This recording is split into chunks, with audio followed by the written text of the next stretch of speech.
So today I wanted to share with you kind of the homeschool update as a follow-up to my Q&A as to how is our homeschool year going, or homeschool update. So here you go.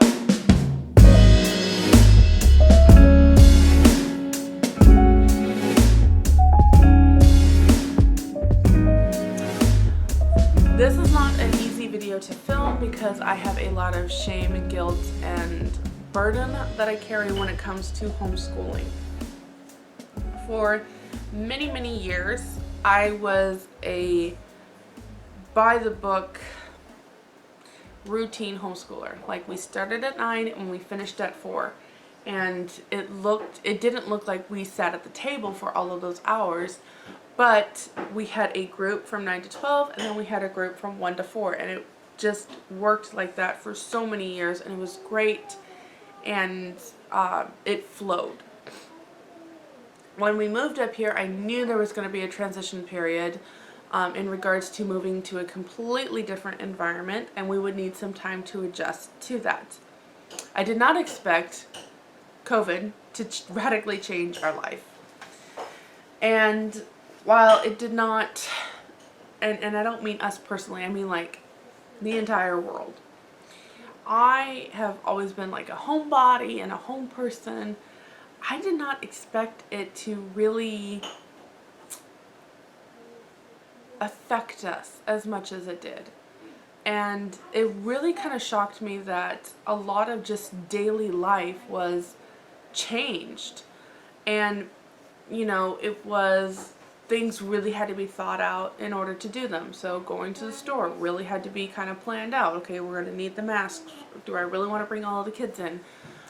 What stores are open? What stores are closed? What's going on here? And what's going to go there? And so there was a completely new environment to learn. And then trying to build a new routine on top of that in a new place, in a completely different environment than what we're used to, was hard. So pretty much that year, we had a lot of this going on.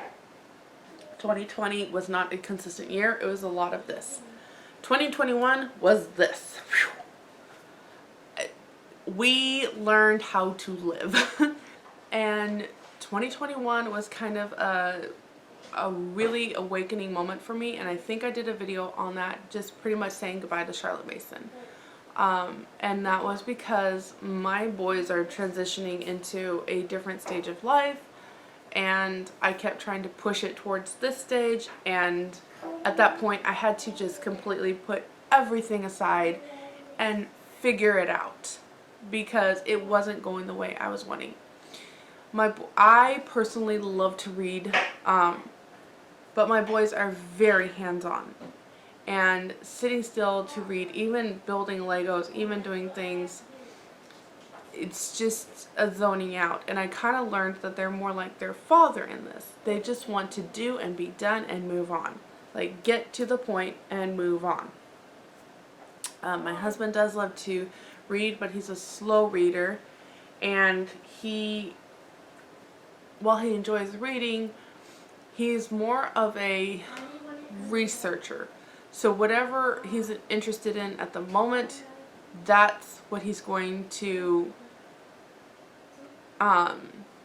go at with his whole heart. 2022 came, so it's October, and I was like, this is the year. This is the year that I'm going to figure it out. I'm going to get us in a good routine. We're going to really solidify this. We're going to get back into a groove, and we're going to do this. It hasn't gone that way. It hasn't gone that way. Here's what's going on with homeschool. I still teach a kid in California, and by teach, I mean I come up with the weekly schedule plans that I need to send to him. And at some point, we're going to have a Zoom class that he needs to be involved in. I have a daughter that's very driven and loves Ambleside's reading and how that works. She is thriving in that. She loves it. And we'll circle back to that here in just a second. I have my son, the next boy, who is just kind of why I have no desire to do any of this. I just want to be a firefighter. That's my tunnel vision. I'm just going to be a firefighter. Let me figure this out. Let me do what I need to do and leave me alone. The next boy is very similar to that, but this next boy, he's a smart kid. And he needs the direction to, hey, you can do this. You don't need to get lazy about doing this. You could do this and so much more if you just put the effort into it. And then I have my daughter, the one that comes after that, who is kind of like this. She just wants to be a mom. That's like her deepest desire. She just wants to be a mom. And she loves to clean. So she wants the homemaking aspect of everything, and okay, get the schoolwork done, give me a little bit of a challenge to work my brain, and then I'm done. I need to be left alone. She's very much a loner, and I'm just going to stay in my little bubble. And then I have my last kid who is 6, so we don't really do a kindergarten, preschool, anything. We kind of do everything in first grade. So, and he's taking off and he's doing great and he loves art, and it's fun to see kind of his creative side in all of this as he learns more. So that's kind of all of the personalities. So this year, as I have 2 high schoolers, second year for one, first year for another. With the second son, he overheard me say recently that, yeah, if this kid is 25 and still isn't done with his school, then he's 25, still isn't done with his school, and I won't graduate him. Like, he heard that and it clicked in his head that, oh, I need to do the work if I want to do this. So that helped kind of pivot towards the goal that I had for him. And I've dropped, I don't want to say like I dropped a standard, I really haven't. But I've shifted a standard because my daughter has goals to be in the medical field. So those are things that you've got to meet for that. And he wants to be a firefighter. That's all he's ever wanted to be. That's his dream till doomsday, is to be a firefighter. And he loves to work with his hands. So things that are mechanic and woodworking, those will be all of his side things. Well, with 2 high schoolers doing high school math, I knew I couldn't do that. I really, really, really struggled with high school math. It does not click for me. It makes no sense to me. And I spent years on Algebra 1 and of daily crying because, and my mom reminded me, she's like, I gave you the textbook and the answer key, and I would literally just work out each problem from the answer key because it showed you how to do it, and still end up with different answers. Even though I had it how they were working and I was still working it, it just didn't compute to me. So I'm having to now teach high schoolers, and my thinking is, I can't help you. What do I do? And I looked and I was looking at, okay, we'll put you in the local high school. They'll just do a math class with there until somebody's like, yeah, but that's Common Core, and they have had no Common Core training up until now. I was like, oh, this is going to be a nightmare. Okay, what online programs are there? I really don't want online programs, but what else is there? Had an amazing woman reach out that lives in California who is a brilliant scientist and a heart for these homeschool kids that are really trying to figure this out. And she's like, I'll teach them. She's like, I've got the books, it's on its way, here you go, have at it, and we'll set up a schedule for them. Answered prayer, y'all. So she's teaching them their high school math. For science, a local lady said, hey, I know that both of your kids want to be in medical in some way, shape, or form. If you are a firefighter, you have to have some paramedic training. She's like, I know, because she graduated as a nurse, I believe, nursing student. She's like, I know this class. I will be happy to teach your 2 older ones in exchange for some work for me. So we did a barter. And there are 2 classes that go along with this. And medical terminology and anatomy and physiology. And they are textbooks. They are hard, as in thick college textbooks. So we did that on top of math. And then on top of that, they have catechism. And on top of that, they have all of their work, as in their side businesses. And on top of that, we have piano. And it wasn't until about 4 weeks in that I was like, shoot, we cannot do this again. This is too much. This is way, way too much. And I was talking with a friend, and she's like, well, this is preparing them for the real world. I'm like, no, I don't want them to think that this is the real world. It doesn't have to be. It will be if you get pulled in, and trust me, I got pulled in, and I'm really working hard to let go of things and just say no. Really hard, and I don't want that for them. It doesn't have to be this way. I've seen other people live without it being this way, and it's a real world if you make it a real world. So we had a talk. Like, I had a really serious conversation with the kids, and I was with the older two, and I was like, look, I messed up. I am very sorry. We're going to finish our commitments, because that is also a very important lesson to learn, that we have committed to this and we're going to finish this, but I won't overburden us like this again. Because a lot of it meant too that at this point I have teenagers that are not getting adequate sleep because they have to be up early. So that was on me, and that is kind of the unfortunate things that has happened this year with our homeschooling. So there's like the downside of it with, you know, changes in how we're trying to do things and learning up and going forth. So let's talk about some highlights. Some highlights have been, we have been more consistent to make sure that the math, the grammar, and the reading is done. So reading, writing, and arithmetic. We're doing well on that, and we're doing well on kind of learning how to learn in this sense. We were given Bookshark. We were given the Bookshark curriculum that would work for my second eldest and for my youngest three. Well, technically younger two, but I've worked it into the youngest three. So let me talk about how that's going with Bookshark. Bookshark is a secular version of Sunlight, and the only thing I believe that they have taken out is anything religious, which is completely fine with me. I don't mind that Bookshark, or that there is no religious content in there. It is not difficult for me to have biblical discussions. The reason Bookshark took it out is so then it can be covered by charter school funding. So the books are still good literature. There is still great content in there. And again, it doesn't bother me. Most of the time I actually prefer something like that, because if they're talking biblical and biblical, not terminology, but beliefs, then I'll be like, yeah, we don't believe this, and then it becomes another discussion type of thing.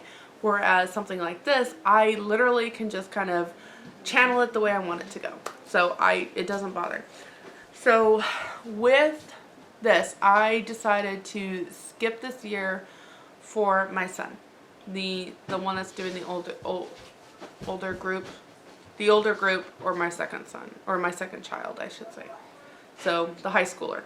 I've decided not to do it. It's a really full year. And so we kind of need to cut that back. It's too much. If we were gradually getting into it, I think that would work better. And that's kind of what I'm working on. But as of let's jump in, do all this all at once, too much, we were shutting down, and we were both exhausted, and it's a lot of reading.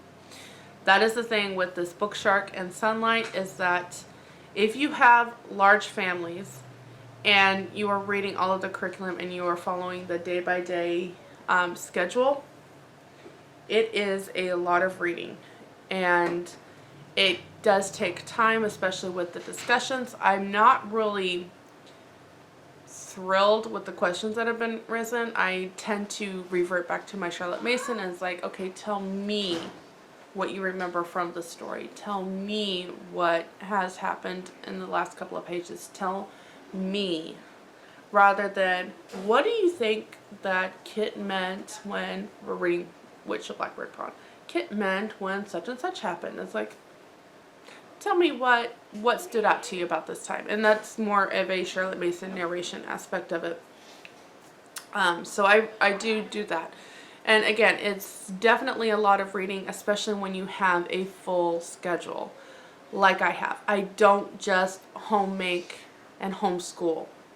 I have a lot of preserving that comes with the food truck hauls. I have a lot of side hustles that help feed our family and help cover up when times are leaner, and it's a full schedule. You know, if I get 6 hours of sleep a night, that's fantastic. Sometimes it's just, I can only do so much. So we are not consistent with Bookshark, not as much as I'd like to be. There just isn't enough time. But when we have it, it's enriching and we enjoy it. But this is the season we're in, and I'm just going to have to accept it. So I'm happy with this, with the fact that we are figuring out a good routine. I had it going really strong, and then the last couple of weeks we've kind of dipped back, and now I'm kind of trying to build it back up. Having a couple of high schoolers has been a challenge, in the sense that my sister graduated this year. I have homeschooled her pretty much from the beginning, so she is technically my first high schooler that I have graduated. But it's not the same, because I was trying to make sure that I was meeting my mother's standards and what she expected, which we were pretty much on the same page, but there's still a difference. Like, that is not my daughter. You know, in the end, my mom has the final say. So it was really, it was really cool to have a kid graduate that has been under my care.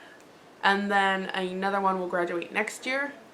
And again, you have two completely different students here. This one was public schooled until the public school failed him. Like, I don't say that lightly. The public school failed him. He fell behind, and rather than helping him, they literally just kept pushing him up without the knowledge that he needed to complete this, and so they failed him. He was just kind of brushed under the rug, and it's so unfortunate. I would like to say that this was an exception, however, I'm learning it's kind of the rule, and that's so unfortunate. I don't know if that's just in our town, if it's nationwide. I'm hearing it all over. Again, exceptions are becoming the rule. They are not the rule. They are becoming. And I just would love for there to be a change in that, because not everybody can homeschool. I love homeschooling. I know not everybody can do it. So he'll be the next one to graduate next year, and he has a completely different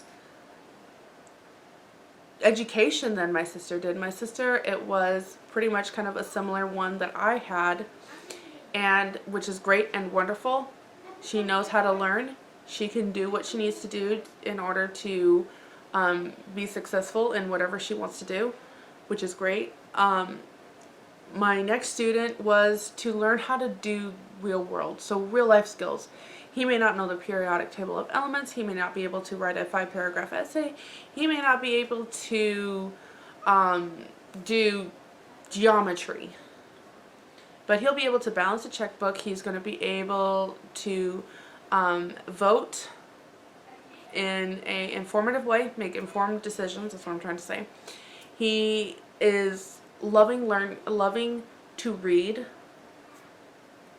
He has his father by his side teaching him in a way that most kids don't get, and it's beautiful and it's wonderful.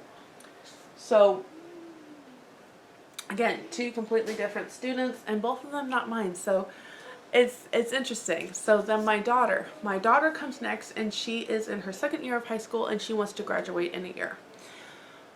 We'll see. I had the same ambitions as a kid, and we'll see. Could she be officially done and go on to college? Yeah, she could. She would be just fine.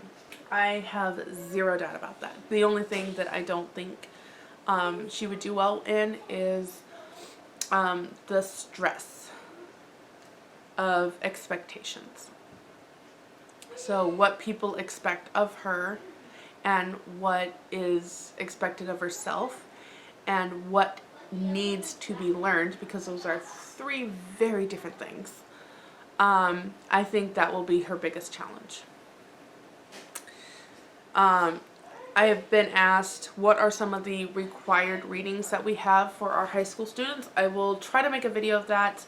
I have certain requirements, and I did do a video on one of those. One of my requirements is that they read the Uncle Eric books, and I will leave that linked down below for you because I did a review on that. That is a requirement that I have them do. Another one is we have this curriculum from Master Books. I'm iffy on Master Books. I kind of flip-flop if I like them or not. I don't think I like the teacher manual. I think I like the content. I don't think I like the teacher manual. I think I can say that across the board. But they have a world's religion, so you kind of learn all of the different religions. And I wanted them to do something like that, just to kind of understand the different beliefs and the core of those beliefs. So they have that, and with that is the Bible, the Charlotte Mason book recommendation list. We kind of follow that. Honestly, my biggest thing is you learning to find what is true. Find what is truth. Know how to do it. Back it up. Go forward and learn that all you can learn. And being able to be an informed citizen. Those are kind of my biggest things. So there's not necessarily a book that I can hold up and say, look, this is what is required for this. It's nothing like that. It is more teaching that person that's already there to grow and not be stagnant, because I think the teenagers tend to be a little more stagnant and almost kind of like revert back. It's like no, keep going this way. Some of the great books that we have done with that is Sarah Barrett's, and it would be almost like not teen rebellion, what is the word,